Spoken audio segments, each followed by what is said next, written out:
Olá, pessoal! Sejam muito bem-vindos a mais um episódio do podcast Vida, Luz da Eternidade e eu espero muito que vocês gostem. Há alguns dias já eu estava fazendo a minha devocional e no meu cronograma de leitura bíblica estava Marcos capítulo 14. E, gente, eu fui ler esse capítulo e ele é rico em informações para o nosso crescimento, rico em exemplos do que fazer e do que não fazer, do que observar na nossa conduta, fala sobre prioridades e por aí vai. Mas o que me chamou mais a atenção nesse capítulo foi notar a diferença de corações entre três personagens que aparecem ali e a consequência disso para a vida de cada um.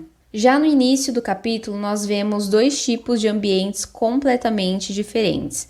Nós vemos um primeiro ambiente em que os chefes dos sacerdotes e os mestres da lei, eles procuram um meio de flagrar Jesus ali em algum erro e matá-lo. Depois já vemos um outro cenário que se passa na casa de um homem chamado Simão, em que uma mulher chamada Maria demonstra um amor extravagante por Jesus. Ela coloca toda a sua vida aos pés de Jesus. Então aqui nós iremos ver um primeiro tipo de coração.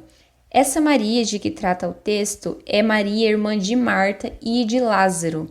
Maria, em um outro momento, também já esteve aos pés de Jesus para aprender dos seus ensinamentos e agora ela aparece novamente aos pés dele, mas dessa vez ela não estava ali para aprender ou pedir algo, ela estava ali colocando diante de Jesus toda a sua gratidão a ele por tudo que ele havia feito na vida daquela família. Então o texto nos mostra que Maria, ela vai até Jesus com um frasco de alabastro e dentro desse vaso continha um perfume muito caro, que correspondia mais ou menos a 1 ano de trabalho. E Maria, então, ela quebra esse vaso e derrama todo o perfume sobre a cabeça de Jesus. E o texto mostra que algumas pessoas repreenderam essa sua atitude.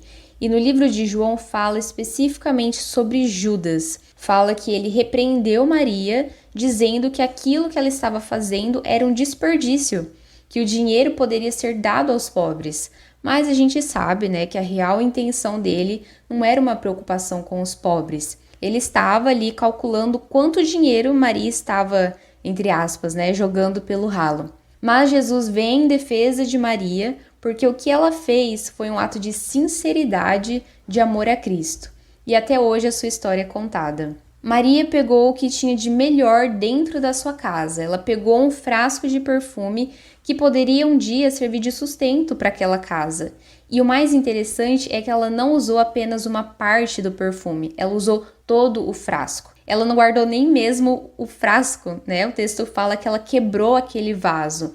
Ela não simplesmente abriu. E nesse ato de Maria, ela demonstra que não há nada mais importante para ela, nada mais valioso do que ter uma vida rendida a Cristo. Nada mais valioso do que estar aos pés de Jesus. Não havia bem material que importasse mais para ela do que estar aos pés do Salvador.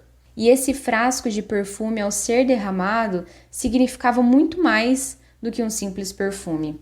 Com esse ato, ela entregava também toda a sua vida, ela entregava todo o seu coração. O texto fala que ela fez tudo o que pôde. Então, ela fez tudo o que pôde no seu ato de entrega, porque ela entregou o seu bem mais precioso. Ela entregou também ali a sua segurança financeira, o seu coração, a sua vergonha do que os outros iriam pensar pelo modo como ela demonstrou o seu amor. Porque o texto fala que ela foi criticada, que ela foi severamente repreendida pelas pessoas, pessoas inclusive que andavam com Jesus. Muitas vezes o nosso modo de amar a Deus também pode ser criticado pelas pessoas, às vezes por pessoas até próximas de nós. Elas também podem dizer que o nosso modo de amar a Deus é um exagero, ou então que é um desperdício de tempo, mas só quem se coloca verdadeiramente diante de Deus sabe a mudança que causa na vida de alguém ter esse relacionamento com Ele. Para Deus não é exagero, não é desperdício de tempo, muito pelo contrário. Quanto mais tempo nós gastamos com Ele, mais Ele se revela a nós e mais a nossa vida é transformada. Então Maria deixa para nós um grande exemplo, um exemplo que vale a pena nós tentarmos buscar. Será que nós temos mais para entregar a Deus do que só aquilo que temos dado a Ele? Ou será que nós podemos nos colocar ainda mais aos pés de Jesus? Será que o nosso coração também transborda essa gratidão a Deus por tudo que Ele tem feito por nós? Todas as provisões, os livramentos, as respostas de oração. Se nós ainda não temos esse coração, nós podemos pedir o auxílio de Deus. Ele se agrada de um coração disposto a mudar e trabalha em nós. Nós podemos passar mais tempo em oração, pedindo a Deus que Ele nos ajude a colocá-lo em primeiro lugar na nossa vida, para que a gente também possa dar tudo de nós e entregar tudo que temos nas mãos dele. E entregar tudo significa pegar também os nossos recursos, as nossas seguranças terrenas, os nossos dons, família, tempo, medos, pegar tudo isso e colocar dentro de um recipiente e colocar também aos pés de Jesus, dizendo que tudo é dele, toda a nossa vida, trazendo para os nossos dias o que é estar aos pés de Jesus. Estar aos pés de Jesus significa estarmos em constante oração, não só para fazer pedidos, né? Mas também para agradecer, pedir direcionamento, significa estarmos sempre meditando na palavra, querendo aprender mais com a Bíblia e ouvir também o que Deus tem a nos ensinar através dos seus textos. No episódio anterior eu falei sobre observarmos o nosso coração. E aqui também entra a mesma ideia. Nós precisamos entender e compreender quem de fato Deus é para nós. Quem nós dizemos que Cristo é para nós. Será que tudo aquilo que declaramos que somos é uma verdade? Que essa análise do nosso coração tenha um objetivo, que é buscar uma mudança de mente e de coração. Ter uma mente mais parecida com a mente de Cristo e um coração mais sensível à voz de Deus. Eu acredito que todos nós queremos ter um coração mais parecido com o de Maria, um coração que se rende totalmente a Deus, apesar das críticas e da falta de compreensão de algumas pessoas. Maria foi severamente repreendida, mas Jesus, que era quem realmente importava, amou o seu ato de entrega e ainda o eternizou na palavra. Se render totalmente a Deus é também não ter medo dos olhares das pessoas e inclusive dentro da igreja.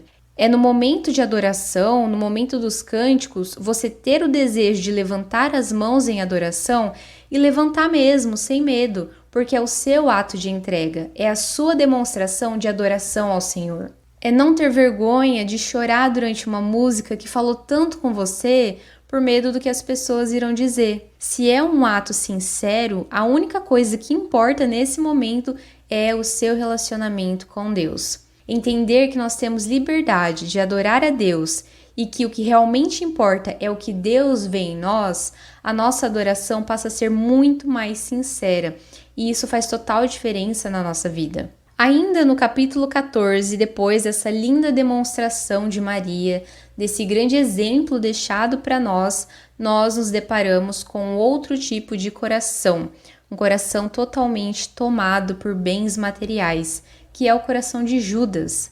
Eu vou ler os versículos 10 e 11 que mostra qual foi a atitude de Judas. O texto diz assim: Então Judas Iscariotes, um dos 12, dirigiu-se aos chefes dos sacerdotes a fim de lhes entregar Jesus.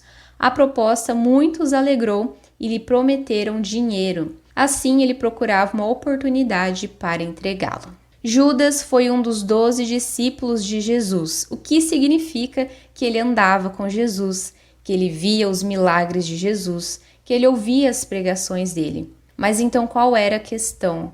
Por que o coração de Judas era tão diferente do coração de Maria? Porque a intenção de Judas era outra. O objetivo de Judas era outro. Ele não estava interessado em Jesus, nem na sua palavra, nem em mudança de vida. Ele só queria o dinheiro. Essa era a sua motivação. Ele estava usando Jesus como moeda de troca. Isso nos mostra, gente, que se Jesus não for uma verdade em nossas vidas, nada muda só pelo simples fato de estarmos sentados nos bancos das igrejas. Se Cristo não for uma verdade em nossas vidas, de nada adianta ter uma Bíblia em casa que nunca é aberta. Se Cristo não for uma verdade em nossas vidas, não podemos dizer que somos cristãos com atitudes totalmente incoerentes com a palavra. Assim, nós só desonramos o nome dele e ainda damos mau exemplo para quem gostaria de conhecê-lo de verdade. Judas procurava um meio de entregar Jesus para obter dinheiro. Ele estava trocando o Salvador da sua vida por dinheiro. Isso é o que um coração totalmente cego é capaz de fazer. O objetivo de Judas em obter dinheiro, que é um grande símbolo de poder até hoje, era tão grande que ele não era capaz de olhar para as reais necessidades do seu coração. Quando algo além de Cristo toma o primeiro lugar em nosso coração, isso pode se dar de tal forma que gera uma cegueira espiritual. O que nos leva a refletir: o que nós mais buscamos aqui na Terra? Aquilo que nós buscamos tem aplicabilidade no reino dos céus? Aquilo que você busca te aproxima de Deus ou te afasta? Esse é um bom começo de análise a ser feita sobre as nossas prioridades. E um terceiro e último coração é o coração de Pedro. Eu vou contextualizar para vocês o que aconteceu a partir do versículo 17. O texto ele nos fala que já era noite e todos os discípulos estavam sentados à mesa com Jesus na casa de uma certa pessoa. E enquanto eles comiam, enquanto eles faziam a sua refeição, Jesus diz que ali no meio deles havia alguém que o trairia, se referindo a Judas. E o texto fala que um por um dizia: com certeza não sou eu. Mais à frente, Jesus também diz que todos o abandonariam. Então Pedro ele toma a frente e diz que ainda que todos te abandonem, eu não te abandonarei. Mas Jesus fala: asseguro-lhe que ainda hoje, esta noite, antes que 2 vezes cante o galo, 3 vezes você me negará. E Pedro, sendo Pedro, ele insistia ainda mais dizendo que não e que se fosse preciso, ele morreria com Cristo, mas que nunca o negaria. Pedro, ele tinha muito um perfil de líder, Ele estava sempre à frente do grupo, ele defendia Jesus, ele chegou a cortar a orelha de um soldado para defender Jesus. Então Pedro, ele sempre teve muita certeza de si, Mas lendo o texto mais à frente, nós vemos que Jesus começou a ser interrogado. Pedro viu que a situação estava ficando feia, estava ficando complicada. E quando as pessoas começaram a confrontá-lo também, perguntando se Pedro não era um deles, se ele também andava com Jesus, Pedro começa a dar passos para trás e diz não conhecer a Jesus. E aí, quando ele nega Jesus pela 3ª vez, o galo canta. E aí, de imediato, Pedro se lembra das palavras de Jesus. E o texto diz que Pedro chora. Judas negou a Cristo com as suas ações. Pedro negou a Cristo com as suas palavras. Então, qual é a diferença entre esses dois? A diferença é que no coração de Pedro houve arrependimento. Quando Pedro dá de cara com o seu pecado, quando ele percebe que ele negou o seu Salvador, houve grande arrependimento em seu coração. É arrependimento que gera mudança de vida. Jesus já conhecia o coração de Pedro, mas ainda faltava Pedro conhecer de fato o seu coração, conhecer quem ele era. Eu acredito que Pedro foi sincero quando disse para Jesus que morreria com ele, mas acontece que aquela declaração ainda não era uma verdade na vida de Pedro. Pedro achava que Jesus ocupava no coração dele um lugar que na verdade ainda não ocupava. E aí, quando vieram as confrontações, as perseguições, os questionamentos das outras pessoas, foi aí que ele viu que Cristo ainda não era tudo na vida dele. E eu acho que foi isso que deixou Pedro mais rasgado por dentro. Ele não conheceu seu coração e negar quem ele amava. Cristo não estava condenando a Pedro quando disse que ele o negaria, mas ele estava dizendo que conhecia o coração de Pedro, mas que ainda faltava Pedro se conhecer as suas falhas, os seus defeitos, os seus erros e ter um genuíno arrependimento. A Bíblia nos diz que Deus não despreza um coração quebrantado e contrito. É necessário, além de só dizer que Cristo é o nosso Salvador, haver arrependimento de pecados, um arrependimento genuíno, verdadeiro, que muda o nosso modo de viver. Nós declaramos que Cristo é o nosso Salvador, mas Ele nos salva do quê? Ele nos salva dos nossos pecados, para que possamos ter comunhão com o Pai e ir morar com Ele na eternidade. Se eu digo que Cristo é o meu Senhor e Salvador, eu reconheço que tenho pecados e que só Ele é capaz de me salvar. Mas é necessário que eu reconheça meus pecados e me arrependa. Nós dizemos que amamos a Cristo, cantamos que Ele é tudo em nossas vidas, mas será que Ele de fato ocupa o lugar que achamos que ele ocupa? Quando vierem os confrontos, as dificuldades da vida, as lutas, como nós iremos reagir? Nós vamos declarar que Deus continua sendo nosso Senhor ou será que nós vamos negá-lo? Eu só tive uma real mudança de vida, de mente e de coração quando eu me deparei com quem eu era de fato. Quando eu vi o que a Angélica era, Quando eu dei de cara com o tamanho do meu pecado e com a grandeza de Deus e eu vi ali a minha insignificância. Eu vi que só Cristo era capaz de me salvar. Então, quando nós reconhecemos que nada somos sem Ele e o aceitamos como nosso Senhor e Salvador, nós vemos o poder transformador de Deus. Nós passamos a ser filhos do Deus Altíssimo, restaurados e transformados. Se você quer ver uma mudança dentro da sua casa, na sua família, comece por você. Se coloque nas mãos de Deus e seja esse exemplo de mudança que você quer ver. E grandes coisas o Senhor vai fazer. E eu queria terminar deixando para você o Salmo 51. Faça desse salmo a sua oração, medite nele e peça a ajuda de Deus. Eu vou ler então o Salmo 51 até o versículo 17. E o salmo diz assim: Tem misericórdia de mim, ó Deus, por teu amor. Por tua grande compaixão, apaga as minhas transgressões. Lava-me de toda a minha culpa e purifica-me do meu pecado. Pois eu mesmo reconheço as minhas transgressões, e o meu pecado sempre me persegue.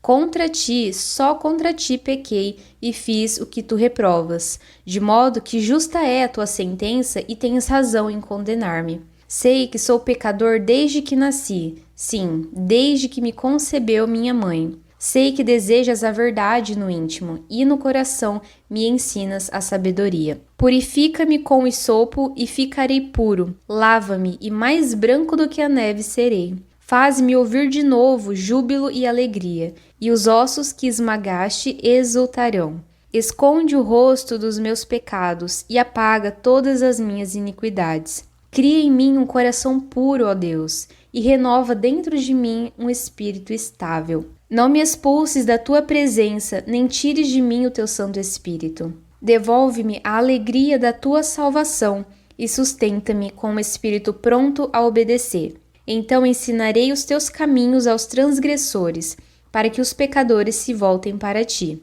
Livra-me da culpa dos crimes de sangue, ó Deus, Deus da minha salvação, e a minha língua aclamará a tua justiça.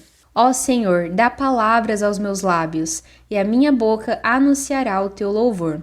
Não te deleitas em sacrifícios, nem te agradas em holocaustos, senão eu os traria. Os sacrifícios que agradam a Deus são espírito quebrantado, um coração quebrantado e contrito, ó Deus, não desprezarás. E essa foi a mensagem de hoje, pessoal. Que Deus continue falando muito mais ao seu coração. Fiquem com Deus e um abraço.